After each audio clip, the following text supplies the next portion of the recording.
Bwana Yesu asifiwe sana. Singezalaka na singeoaga kwa sababu shetani alikuwa anashika maisha yake. Hakuna ambacho sikufanya. Waganga wa kienyeji nilikuwa naenda, kila kitu nilikuwa nafanya. Lakini wakati nilipokea Yesu, nikaacha vyote. Nikaacha kabisa. Bwana Yesu asifiwe sana. Jina la Bwana litukuzwe. Na wewe unatakiwa kuacha leo. Pokea Yesu ndani ya moyo wako, uone mabadiliko ya maisha yako. Acha kila kitu. Wewe vile Kristo ulivyo. Ukamate maisha yako ipatie Yesu. Kama ni kufa, acha tu. Uone kama utakufa au utakufa. Bwana Yesu asifiwe sana. Jina la Bwana litukuzwe. Mtu mwenyewe alipapa sherehe wake anasema, nikiacha nipapa sherehe wangu na nipatia kama pesa, sitakufa na krize kabisa. Acha yeye. Mungu atakutafutia njia nyingine ya kupata pesa. Bwana Yesu asifiwe sana. Nimwache bwana wangu, mtu anipatia $600, $1,000. Hata siwezi kumwacha namna hiyo. Shetani anakudanganya. Jina la Bwana litukuzwe. Jina la Bwana liinuliwe. Tusomee andiko la mwisho. Luka sura ya 15 mstari wa 17. Luka 15 mstari wa 17 hadi 24. 15:17 hadi 24. Ni kitabu cha Luka 15 tunaanza kwenye 17 na kuendelea, nasema hivi: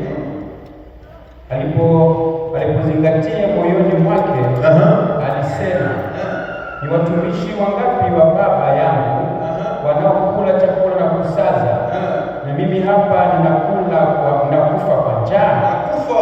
18, nitaondoka, nitakwenda kwa baba yangu na kumwambia, Baba, nimekosa juu ya mbingu na mbele yako. 19, sistahili kuitwa mwana wako tena, nifanye kama mmoja wa watumishi wako. 20, akaondoka akaenda kwa babaye. Alipokuwa angali mbali, baba yake alimuona, akamwonea huruma, akaenda mbio, akamwangukia shingoni, akambusu sana.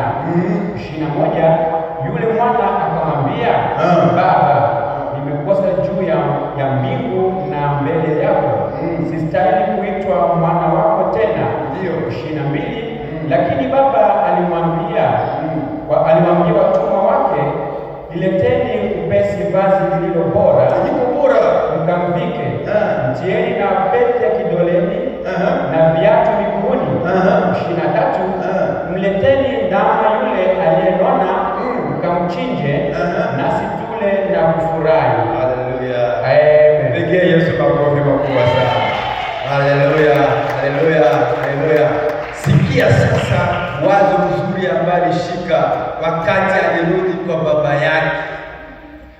Neno la Mungu nasema ya kwamba alikuwa angali mbali, baba yake akamuona, na wakati alienda kijiji kizima walijua kwamba huyu mtu haiko tena mtoto wa baba, anakuwa muasi wa ile familia. Lakini baba yake alimuona, akasema, si njoo ule, ni yeye sio yeye. Alikimbia mbio. Neno la Mungu nasema alimkimbilia. Alipofika pale, akuachia pale tu, akamkumbatia. Alipomkumbatia, akuishia kukumbatia tu, akambusu mara nyingi. Unaona kubusu ya mara nyingi, unaona kata hivi wakisa na bwana kusuana, inabusuana, inakuwa alama ya upendo sana. Sasa ndio kisa alibusu ule mwanae, alama ya kumpenda. Hata leo Mungu anasubiri utakamate maamuzi tu, nirudi kwa baba. Ile wazo utasema urudi tu, Mungu iko tayari kukukumbatia na kukubusu, kwa kuwa njoo nia yake, anapenda urudie. Useme tu nitarudi kwa baba, acha nirudi. Wewe usema kurudi tu, Mungu anakuja mbele na kukimbilia, anasema, mwanangu mpendwa, unakuja, njoo. Anaanza kukubusu. Kwa sababu gani? Anakupenda. Bwana Yesu asifiwe sana. Anapenda utoke njia ya nasa, hata njia zako mbaya, hazitakusaidia. Mwisho utakuta unaungua ndani ya ziwa la moto pamoja na ibilisi shetani. Acha vyote ambavyo uko navyo. Yesu anapenda asifiwe sana. Jina la Bwana litukuzwe. Katika akili yake alipoteza Bwana. Alisema sistahili tena kupata pete, sistahili tena kwa baba yangu kupata vazi, sistahili tena kupata viatu. Alienda miguu chini kwa baba yake, alienda hana manguo, alikuwa na manguo ya kuchanika, alifika hana tena thamani ya mtoto, kwa sababu wakati tunatenda dhambi tunapoteza thamani yetu. Bwana Yesu asifiwe sana. Tunapoteza wasilia wetu kwa baba yetu, urithi wetu kwa Mungu unapotea kama tuko ndani ya dhambi. Bwana Yesu asifiwe sana. Unapofanya maamuzi tu ya kurudia ile nafasi yako tena bali kupatia. Ndio na Mungu anasema bali kupatia mavazi. Mlete nguo, leta nguo ya zamani. Ndio alisema baba yake, leta nguo ya zamani. Anakuja mwanadamu mpendwa. Muvike, bakamvuvisha.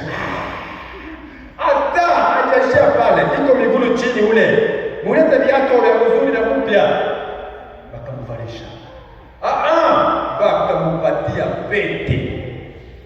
Ile pete inaonyesha alama ya mamlaka. Yaani kitu kikubwa sana kumpatia. Ajisikie huru. Bwana Yesu asifiwe sana. Amen. Jina la Bwana litukuzwe. Anampatia pete kama vile Yusufu aliyopatiaka pete ya mamlaka juu ya nchi ya Misri. Bwana Yesu asifiwe sana. Na akapewa pete ile ya mamlaka. Bwana Yesu asifiwe. Amen. Baadaye akasema hata haitaishia pale. Tukamate ndama, tumchinje, tufanye sherehe. Ile sherehe kwa sababu mwanangu anakuja. Bwana Yesu asifiwe sana. Hata wewe Mungu anasubiria, acha njia zako. Uone kenye Mungu atakutendea mpendwa. Inawezekana wako ndani ya kanisa miaka na miaka, lakini bado haujapata nafasi yako, kwa sababu haujaacha kile ambacho uko nacho unashikilia. Utakapoachilia ndipo utarudishiwa nafasi yako. Na kama unakatala kuachilia, uko unatembea na mwili. Siku ni siku, kwa sababu tumezaliwa, tutakufa. Kuna sherehe 3: kuzaliwa, kufanya harusi na kufa. Hizo ndio sherehe 3 za mwanadamu. Usipozifikiria hizo na unashikilia matendo yako mabaya ya giza, hakika kuna sherehe moja kikufikia, na bado kama utafanya maamuzi, utajikuta siku moja unaenda katika ziwa la moto, kuliko kwenda kufurahi uvishwe vazi nzuri, uvishwe pete, uvishwe viatu vizuri, unajikuta unaenda sehemu mbaya. Badilisha maisha yako ndugu. Injili inakupatia leo ni injili ya zamani sana. Leo hakuna hizi injili tena, kwa sababu ya kupofosha akili zenu, mpate kuona tu nitabarikiwa, nitabarikiwa, nitabarikiwa, nitabarikiwa. Baraka ya kwanza ni kumjua Yesu Kristo wa Nazareti ni hai. Kumpokea Yesu Kristo ndani ya moyo wako, katika akili zako zote. Hiyo ndio baraka ya kwanza ndugu mpendwa. Bwana Yesu asifiwe sana. Amen. Jina la Bwana litukuzwe. Amen. Jina la Bwana liinuliwe. Amen. Pokea Yesu leo katika jina la Yesu Kristo. Acha nikwambie, sitakuwa mrefu sana, sipendi nikuchosha. Hizi karatasi ni za mwana mpotevu tu kama 3 wala 4, lakini nikienda nazo uone zenyewe zilitokea juu yake, utasema kweli. Kuna labda unasikia tu mwana mpotevu, lakini kuna ujumbe mzuri sana ambaye uko ndani ya huyu mwana mpotevu. Bwana Yesu asifiwe sana. Tukisema tumalizie itafika mpaka jioni. Kwa hiyo Mungu anapenda kubadilisha moyo wako, fanya maamuzi, uone kisi Mungu atakupatia, na Mungu abariki neno lake. Amen.